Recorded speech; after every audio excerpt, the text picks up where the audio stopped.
Do you ever feel like there's just not enough time to do everything that you need to do? If you feel like you just need more time in your day to get things done, this episode of College on Fleek is for you.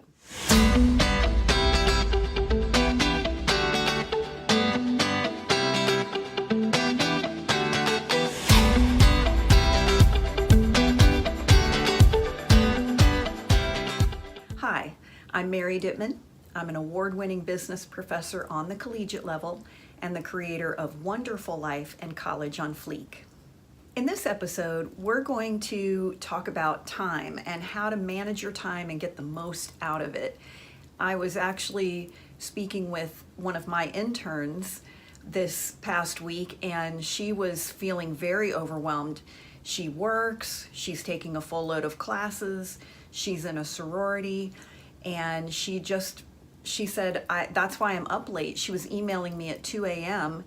and she's staying up until 2 and 3 in the morning to get her work done, which, listen, if you're a night owl and that's your jam and you don't have a class until 10:30 or 11 in the morning, maybe that works for you. But it is important for you at your age to be getting 7 to 9 hours of sleep in a row at night. Therefore, we want to make sure that you are getting the most you can done in the shortest amount of time possible. But before we get into all that, let's take a motivation minute. You got to get your S2G, okay? You've got to get your shizzle together. You have to have your S2G in order to stay motivated. Nothing will demotivate you faster than you don't know what you're supposed to be doing, you feel overwhelmed, you can't find stuff, and also procrastination is part of that. In fact, you can go to getyours2g.com and I'll send you some hacks on how to overcome procrastination. But being organized, that is one of the best ways to stay motivated, because then you know what you need to do and you can formulate a clear plan to get it done. Nothing will keep you more motivated than getting things done. It's like you get in a zone. Maybe if you've ever said, okay, I'm gonna clean up my car today, and you kind of got into it, and then maybe you ended up spending the whole day, like you really cleaned it, you detailed it, you vacuumed it out, you got all the garbage out of it, and it was like the more you did, the more you got really into it. That's the same with anything else that you need to be motivated with. The more that you'll be able to get in there and see results, the more motivated you're gonna be, and that's why you need to have your S to G. It's time for a study or success hack. I'm going to give you a success hack today, but I've got a major study hack for you. If you go to collegeonfleek.com, there you can get my Study Smart Toolkit. This is the 3-step system that I developed for myself when I was in school. I had terrible test anxiety. I mean, there was more than one time where the only thing on my paper was my name. And that happened in high school, in undergraduate, and in graduate school. And then if you've ever had test anxiety, you start to panic, and then it's just worse. I found out that I'm not alone, because when I started teaching, I saw my students going through this as well. And so I shared with them my Study Smart Toolkit. Now, I used to share it one-on-one in my office, and then I realized I couldn't help that many people just one-on-one. So I created a video tutorial. In the video, it's like I'm one-on-one with you, teaching you how to study. And look, I've been there, okay? So I've been a student, so I know how it feels, but I'm also a teacher. And so I can teach you the best way to really do well on your exams. So go to collegeonfleek.com, get that Study Smart Toolkit. My students who have used this see results the very next test. I'm not talking about something that you have to practice and practice and practice, and maybe by the end of the semester you might get an A or a B. I'm talking if you do what's in the Study Smart Toolkit, you will see an improvement in your grade the very next test. Now, I can't make a guarantee, but I have seen my students go from F's to A's very next test using this method. So, hook yourself up. and go to collegeonfleek.com. Get that Study Smart Toolkit. But let me give you a success hack in the meantime. The number one thing that is keeping you from doing well, or just getting things done, is distraction. And there is so much to distract us these days, especially if you have the television on, or if you have the radio going, if you have different windows open on your computer, you have your browser, and then you have all your social media pinging. And the number one distraction that we all are dealing with right now is the phone.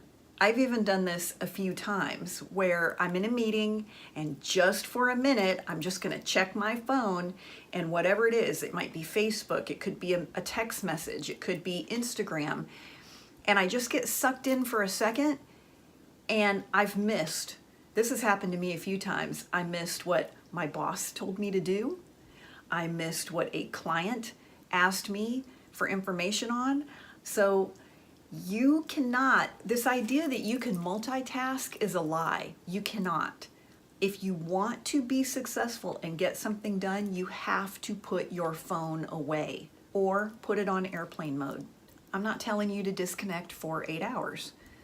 I'm saying for 45 to 50 minutes while you're getting something done, put the phone where you can't see it, or put it on airplane mode, turn it face down, and create a distraction-free zone for yourself. That is the only way to accomplish anything. All right, let's get into some time management hacks here. This is really an issue for everybody. Everybody will make the same statement, which is, I just don't have time. I don't have enough time. I need more time. In truth, we burn up a crazy amount of time on our phones.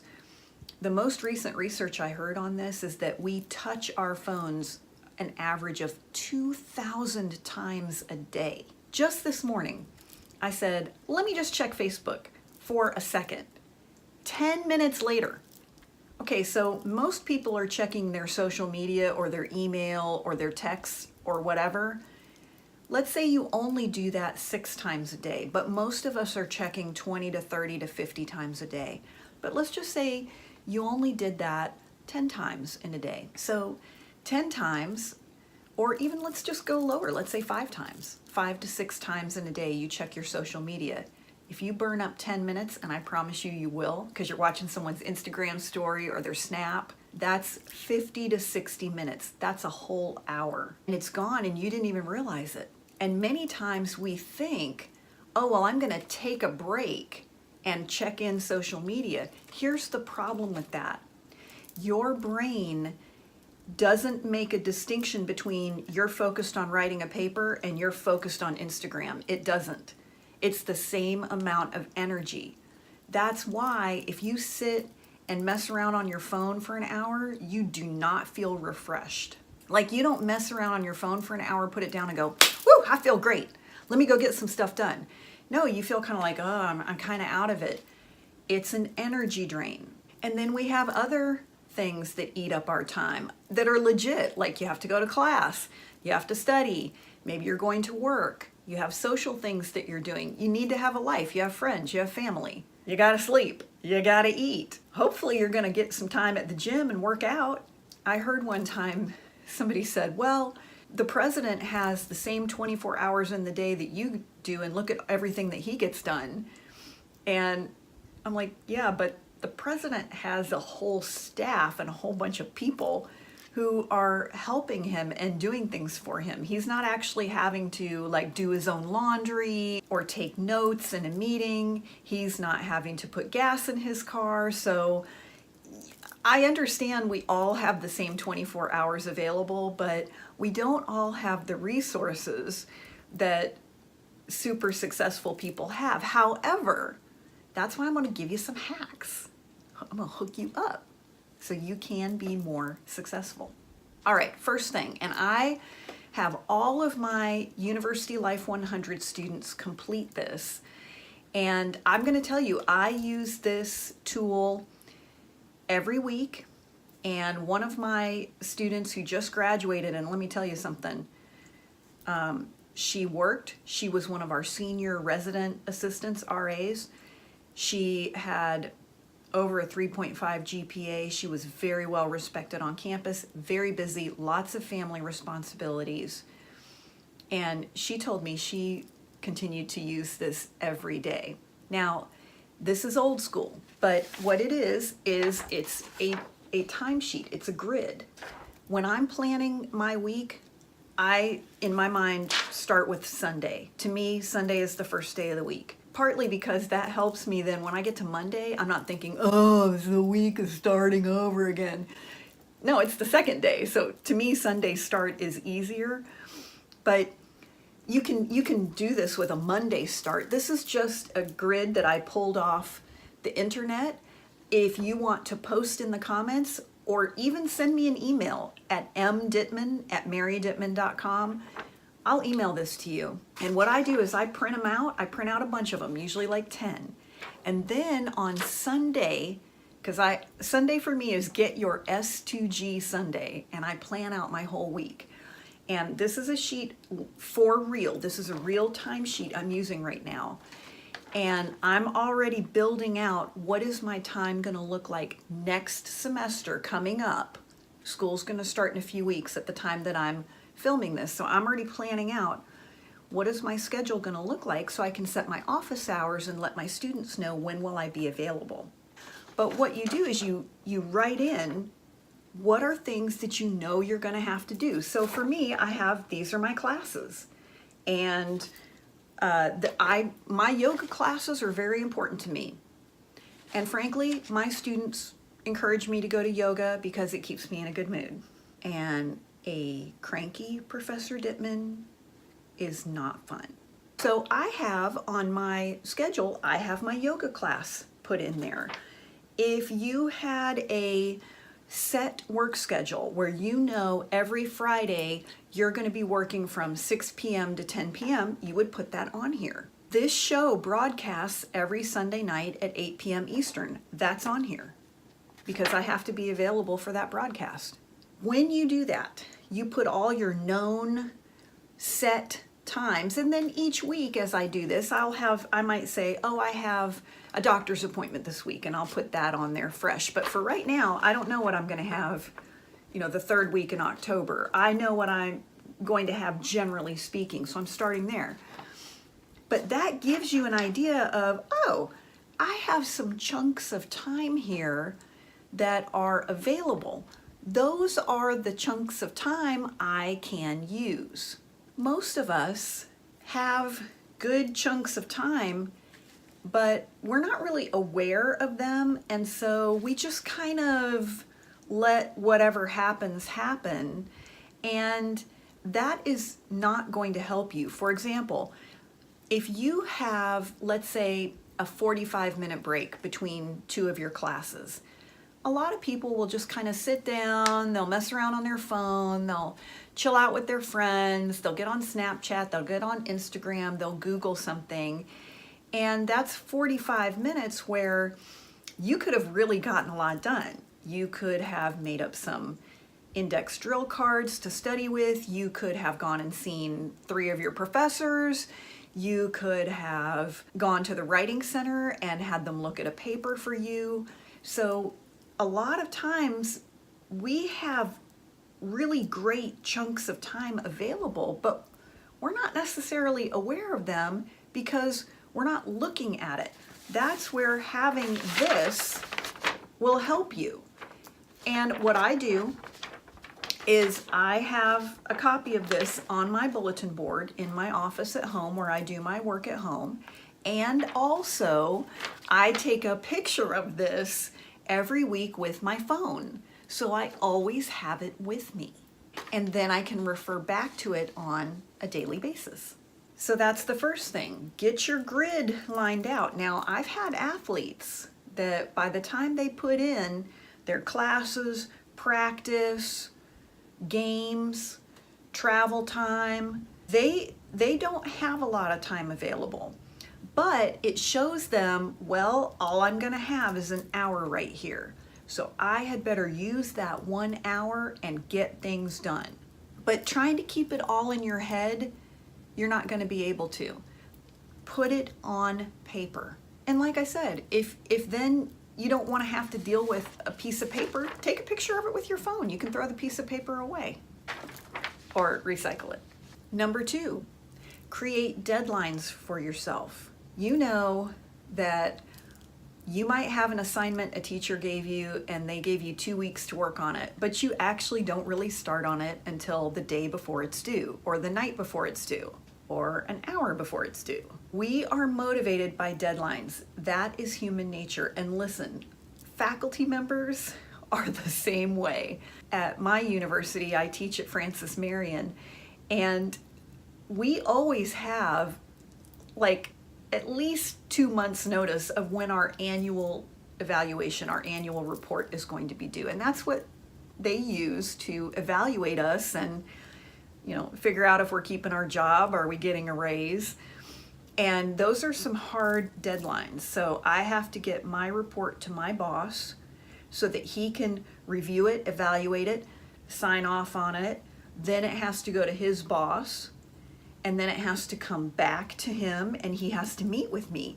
So when he tells me, here's when it's due, that's not a anytime during that month. It's a hard date.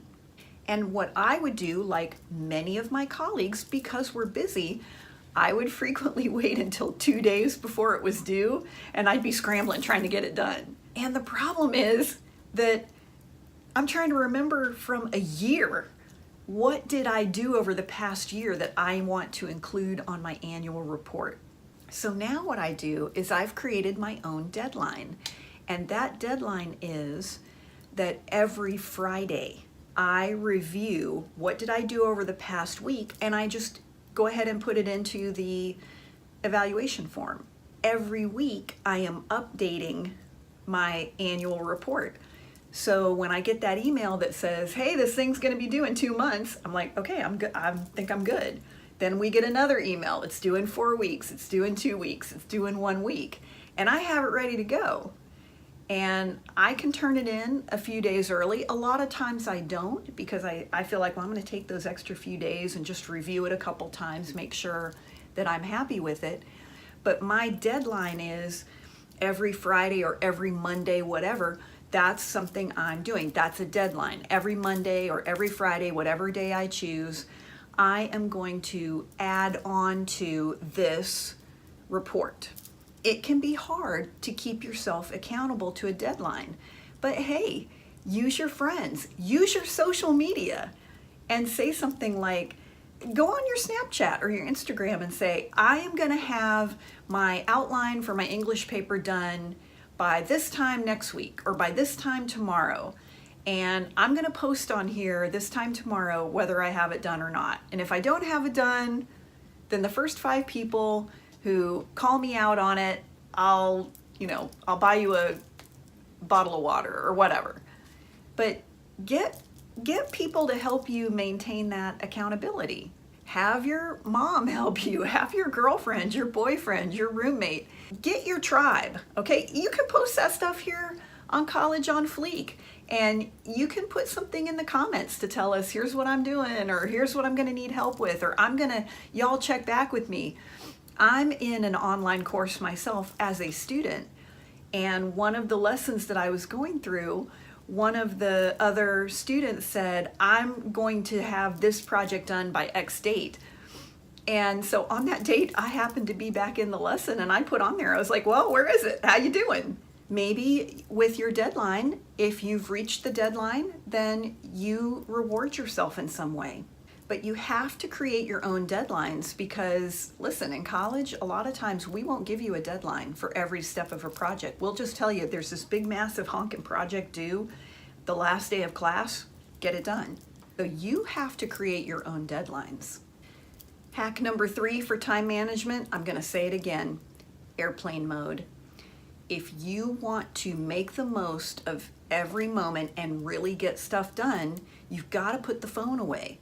You know what? For most of us, our phone is a convenient way for other people to get what they want from us. You think about a lot of what you get, text messages, social media updates, emails, it's just what other people want from you. And it really has nothing to do with what you need to accomplish. Let's get real. What is going to come up on your phone that's going to help you get an A on that math test? What is going to come up on your phone that's going to help you write that English paper? Nothing. It's going to be your mom checking in with you. It's going to be your girlfriend or your boyfriend with some kind of drama. It's going to be your friend with gossip. It's going to be somebody's snap that doesn't have anything to do with your grades. And I promise you, the world is not going to fall apart in 45 or 50 minutes if you go on airplane mode. That is an excuse we use. Well, I have to have my phone with me all the time because what if something happens? Okay. If something happens, it's still probably going to be happening when you turn your phone back on.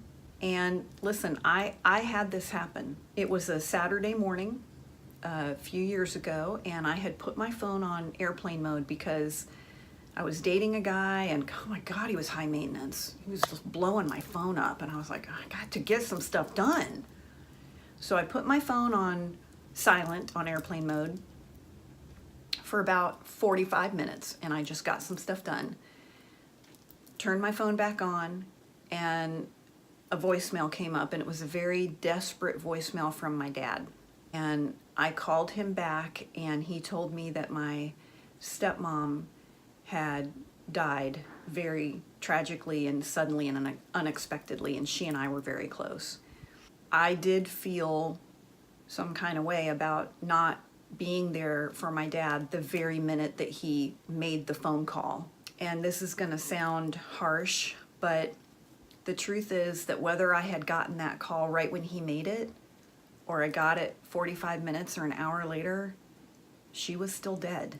And my dad doesn't live across town. He lives in Florida. I still had to deal with the aftermath of her death. And here's the good thing. Because I had had my phone on airplane mode, I got everything done. Because I didn't know what was happening, I got everything done. And then when my dad needed me, I'd already gotten everything done, so I could really focus on him and help him. That's a decision that you would have to make. But I promise you, if you want to be of ultimate service to the people in your life, then you have got to manage your time and take care of your responsibilities. And by the way, my dad never had any type of resentment or feeling about me not picking up the phone right when he called. Of course, I called him right back.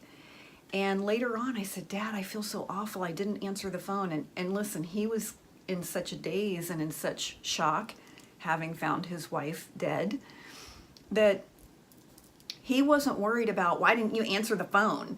And all he said, look, I'm just glad you're here. Thank you for coming. And, because I got on a plane immediately. And that's, he said, look, you're here. You're here for me. So, you have to make your own decision there. But this idea that something might happen and I have to be available all the time. Now, if you have small children, yeah, maybe that's the case. But if you don't have small children depending on you, you can probably go on airplane mode 45 or 50 minutes and your world is not going to fall apart. So there are 3 really good time management hacks. Now, they only work if you work them. So you're only going to see a change in your effectiveness if you do what I've shared with you. This week, I want to offer you a challenge. Put in the comments, where are you wasting time? What are you doing that's wasting time? And share that. Or if you want to create a deadline and post that in the comments, and we'll help you stay accountable. As always, you can go to collegeonfleek.com. You can see past episodes of this show. Also, College on Fleek is a podcast, and we are hosted on SoundCloud, but you can access the podcast through collegeonfleek.com. I like to listen to podcasts when I'm on the go, and that's another time management hack, so I'll learn while I'm working out or while I'm driving. So you might prefer the podcast version of this show. As always, College on Fleek is a dialogue, not a monologue, and so I want to hear from you. Post in the comments, what are you having trouble with? What do you want to hear some more about? Where do you need some hacks and some help? You can always post comments right here, or Again, you can visit us at collegeonfleek.com. And remember, if you want this timesheet, post it on the comments or email me at mdittman@marydittman.com and I will happily email it to you.